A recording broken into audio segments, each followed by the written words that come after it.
Tyner actually asked, click to call or form fill for Facebook and search. I think I could, take a crack. I think I understand what you're asking there, Tyner. I would say, depending on the part of the country you're at and depending on which demographic you're trying to reach, certain demographics, I think, would be averse to filling out a form, and certain demos would rather click to call, and some that are completely opposite of that. So this would be a case where I would say it's ideal to do A/B testing if possible. Run something with a click to call and run something with a form fill and see which ones you get the better response with. Because there's certain situations where we run click to call and we get really good response for certain clients. And there's other times we run click to call and don't barely get any results at all. But when we run a traffic ad or whatever to push traffic to a landing page on the website where they fill out a form, we get really good response to that. Form fill on the website or on Facebook could be good as well. I would just say you need to be dedicated to being, for whatever reason, when people are on social media, their expectations are that somebody's on the other side of that screen waiting to respond to them. So when you do a form fill on Facebook, I think people's expectations of a response are in a more timely manner, where if somebody fills out a form on your website, I think you probably have 24 hours to respond to that and still probably be within the realm of what's reasonable. I feel like when somebody does that on social media specifically, and what you're talking about with Facebook, I think they're expecting a response back way sooner than that. I mean, and I'm talking about maybe within the hour. If you have somebody dedicated that's paying attention to that and can respond, I think form fill on Facebook can work. I also think click to call can work. I would advise doing some testing to see which one is actually working best for you. And on top of that, I would make sure if you're going to do form fill on Facebook and other things like that, especially on social media, or you're going to do a messenger ad where somebody responds by sending you a message, the expectation is that you're going to respond back relatively quickly. And with every half hour, whatever that passes, your chance of closing or converting that goes down dramatically. So I would just say, if you're going to do that, be prepared to capitalize on that. Because it's not like somebody filling out a form on your website. The expectations are way greater when it happens on social media.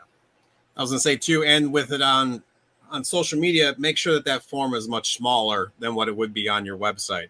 I wouldn't expect, if I put something out that had 6, 7, 8 questions, this should be something like name and then like a blank spot where they can kind of leave whatever they're looking for. If you're not doing like a message, if you do more than 3 different spots where they have to fill things out, chances are they're going to move on. So if you can make it quick and concise, I think that's going to make it easier for you to get that response. But then, like you said, too, it's you having run different ones for companies and you get customers that are upset after 3 hours and there's no response. Like, you need to make sure, like, just like you said, it's within minutes that you're responding to that person to ensure, not to ensure, but to give you a better chance of getting that sale. Yeah, their expectations are just higher. One last thing I'm going to leave you with on this, and hopefully this helps Tyner and other people. There's research out there that you can look into about looking at contact forms that are on websites and everything like that, and doing research into what the ideal number of cells in a contact form is. Like, how many things should you ask somebody to fill out to maximize conversions? And what you find, if you do some research on this, is that most people's contact forms are dramatically too long. The ideal is somewhere between 3 and 5 cells. Yep. So you're talking name, phone number, email, and a brief, like, tell us about what your question is or whatever. I think a big mistake a lot of people make, because again, when you're dealing with a customer, you're trying to essentially service them, or basically lean into helping them.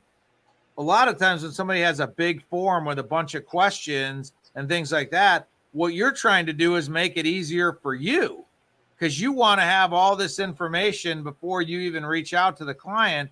But that's not what's best for the client. That's what's best for you. So you selfishly are like, if I can make them fill all this out, then that's less that I have to do when I contact them. But what you don't realize is that if you have that many cells, you're probably, a lot of people are looking at that and they just bounce. They look at that and they're like, I'm not filling out 15 things. So when you're constructing your contact forms or your, things like that, form fill outs, be thinking along the lines of 3 to 5 cells. You're going to do the closing of the sale, if you will, or the conversion once you are interacting with the client. Your only job of that form fill is to tee up the opportunity for you to communicate with the client. You don't need all the answers answered on the form. You're going to hopefully communicate that with the client and get those answers, to get the things you need answered. But if you try to make them do all that on the form, you're just going to really dramatically impact in a negative way your conversion rate. So I would advise everybody to rethink exactly how many cells you need them to fill out. Tyner actually says, I switched from asking for a full address to asking for zip code.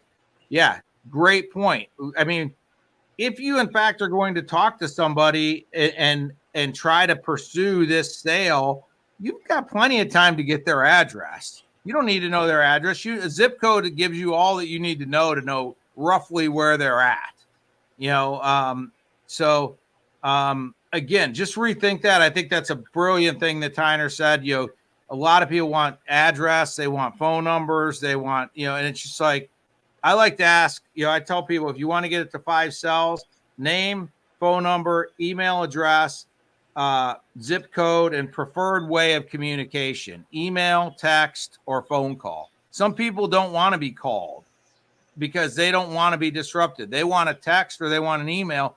So give them a little drop-down menu to select. I'd rather be called. I'd rather be texted. Some people want a phone call. Some people don't want a phone call. So phone number, email, your name, phone number, email, zip code, and preferred method of communication. Boom. That's 5 cells. You're in, you're out, and you're going to be able to probably see your conversion rates or the number of people filling out the forms go way up.